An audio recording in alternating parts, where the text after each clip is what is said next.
Welcome back, everybody. This is notes number 12, and we're going to look at limits involving infinity. So limits could involve infinity because the x value is heading toward infinity or negative infinity. And your book calls these limits at infinity, although it's not really possible to be at infinity, as in you can't reach it. It's not a destination, it's a journey. Another way that limits could involve infinity is if the y value is heading toward infinity or negative infinity. We've seen a little bit of this already. So if I just draw a quick visual for something where the limit involves infinity because x is going to infinity, that could be something like this. So if this is our function f of x, let's suppose, I'm going to make a little change there. Let's suppose it's doing this. And let's suppose down here, that's maybe -6, something like that.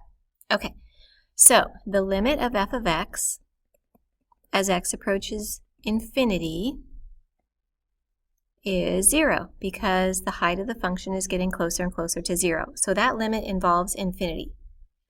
On the other hand, on the other side, the limit of f of x as x approaches negative infinity, the graph is going down toward a height of -6, it looks like, so that limit is -6. So those are examples of limits at infinity.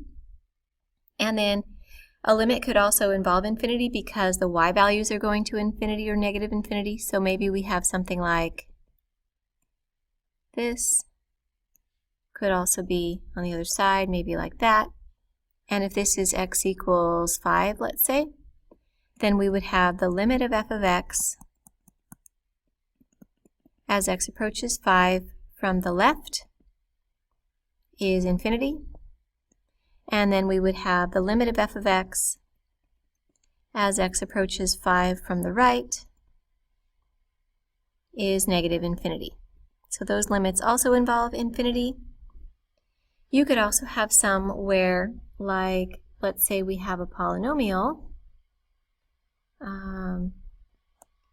For example, let's say we have something like y equals x cubed. You could say the limit of f of x as x approaches infinity is infinity. So you could have infinity multiple times in your limit. Now, we're going to focus on limits at infinity today, where you have x approaches infinity or x approaches negative infinity. And I'm going to show you some special algebraic techniques that work for these kinds of limits that might not work for other kinds of limits that we've done in other cases, like if x goes to 2 or if x goes to 0 or something. So these techniques are for when x goes to infinity or negative infinity. Technique number 1. Divide all terms by the highest power of x in the denominator. Now, the reason for this is, if you were to try direct substitution with problem number 1, you have 2 times infinity cubed minus 16. Infinity cubed is infinity. 2 times infinity is infinity. Minus 16 is still infinity. On the bottom, infinity cubed is infinity. Minus 27 is still infinity. Well, you might like to think that infinity over infinity is 1, but it doesn't behave the way real finite numbers behave. Infinity divided by infinity might not be 1 because one of these infinities might be bigger than the other infinity. So we have an indeterminate form. Just like, remember, 0 over 0 was indeterminate, there may still be an answer, we just can't get it through direct substitution. So we're going to change the look of the expression by dividing all terms by the highest power of x in the denominator. So that means we're dividing by x cubed on both the top and the bottom. If you divide by x cubed over x cubed, you're just dividing by a special form of 1. That's the same as multiplying by a special form of 1. So here's what we would get. Remember, you always write your limit notation again. 2x cubed divided by x cubed is 2, minus 16 divided by x cubed, we're just going to leave it like that, over x cubed divided by x cubed is 1, minus 27 divided by x cubed, we leave it like that. Once you've done that, you want to try direct substitution again. What do we get when we plug infinity into something like 16 over infinity cubed? 16 over infinity cubed is very, very, very small because the denominator is so big. So this fraction is basically 0. It's infinitely close to 0. Same thing with the bottom one. That fraction is infinitely close to 0. So we have basically 2 minus 0 over 1 minus 0. So the answer is 2. Okay, let's try that technique again. Divide by the highest power of x in the denominator. So in that case, that would be x squared. So let's divide the top by x squared and divide the bottom by x squared. So we're dividing by x squared over x squared, special form of 1. Remember to write your limit notation. When you're just rewriting the expression, you still have limit notation in front of it. X over x squared reduces to 1 over x, minus 1 over x squared, over x squared gives us 1, plus 1 over x squared. Okay, now let's evaluate by putting infinity in for x. 1 over infinity is essentially 0. 1 over infinity squared, another 0. On the bottom, we have 1 plus 1 over infinity squared, another 0. So we have 0 minus 0, which is 0, over 1. 0 over 1 is 0. So that's our answer. Number 3. We're going to apply the same technique, which is divide all terms by the highest power of x in the denominator. And in the denominator, we have x to the first. So we're going to divide by x to the first on the top and the bottom. However, because of the radical, I'm going to disguise the x on the top as the square root of x squared. So I'm going to divide the top by the square root of x squared and divide the bottom by x.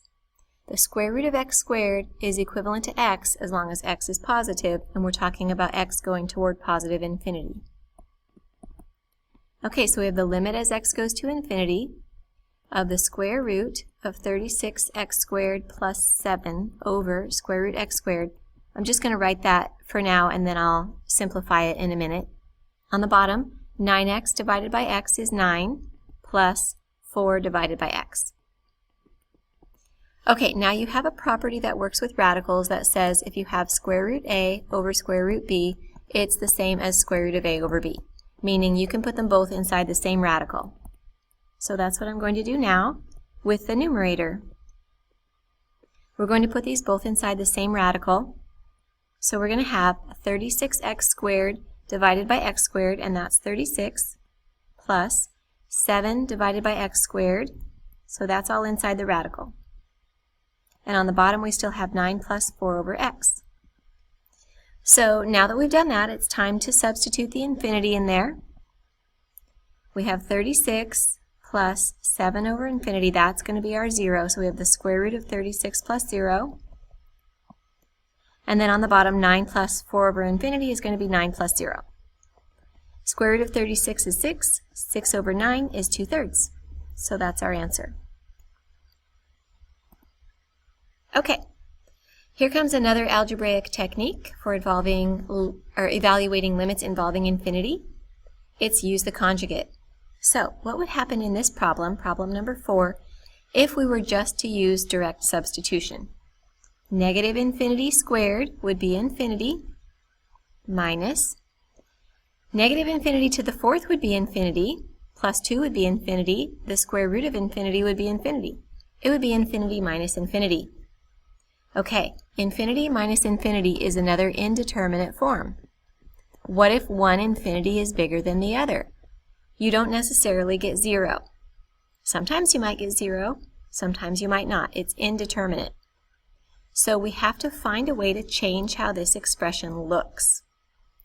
Changing how it looks does not always make it simpler. Sometimes it makes it look more complicated, but it makes it doable, algebraically possible to do. By the way, infinity plus infinity is not indeterminate. It is just infinity. Infinity times infinity is not indeterminate. It is infinity. So it's only if you have infinity divided by infinity or infinity minus infinity that you have a problem in these problems. So the technique says use the conjugate. So the conjugate of a minus square root b is a plus square root b. And we know that when we multiply conjugates, we get a difference of squares because the insides and outsides cancel. Now we can't just multiply by the conjugate. That would change the expression. We have to multiply by a special form of 1. So I'm going to take this expression and multiply it by the conjugate over itself. That's going to be our special form of 1. X squared plus the square root of x to the 4th plus 2 over itself. Like I said, it makes this look a lot worse, but it's going to make it possible to finish. So now we multiply the numerators together using the FOIL method. X squared times x squared is x to the 4th. Insides and outsides cancel, and then the square root is being squared, so we're going to get minus the quantity x to the 4th plus 2. On the bottom we just have x squared plus the square root of x to the 4th plus 2. Okay, let's simplify the numerator. Distribute the negative. We have x to the 4th minus x to the 4th minus 2. So you're going to be able to cancel the x to the 4ths. So we have x, limit as x approaches infinity of negative 2 over x squared plus the square root of x to the 4th plus 2. Okay. Now, since we have done that, we no longer have infinity minus infinity.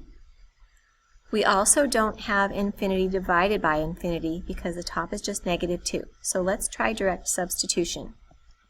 We have negative 2. Notice that when we use direct substitution, that's when we no longer have the limit notation because we're now evaluating the limit. We're finding the answer. On the bottom, we have infinity squared. That's infinity. Infinity to the 4th plus 2 is infinity. Square root of that is infinity. Infinity plus infinity is infinity. What's negative 2 over infinity? Negative 2 divided by something incredibly big is incredibly close to 0. So our answer is 0. Okay, the third and final technique, is to use factoring. So remember how in the last problem we saw that we had infinity minus infinity, and that was indeterminate. Once again, we would have infinity minus infinity. But remember that infinity times infinity is not indeterminate. It's determinate. It's infinity. So maybe we can go from having a difference to having a product if we factor. So what can we factor out of both terms? Let's see. 3 factors into both terms. X squared factors into both terms. That leaves us with 5 minus 12x. Now let's try direct substitution. 3 times infinity squared is infinity. 5 minus 12 times infinity. So 12 times infinity is infinity. 5 minus infinity would be negative infinity. A positive times a negative is a negative. So infinity times negative infinity is negative infinity. And there's our answer. Okay. Today there is a MyOpen Math assignment about limits at infinity, so I'm not giving you a book assignment. Let me know if you have any questions. Thank you.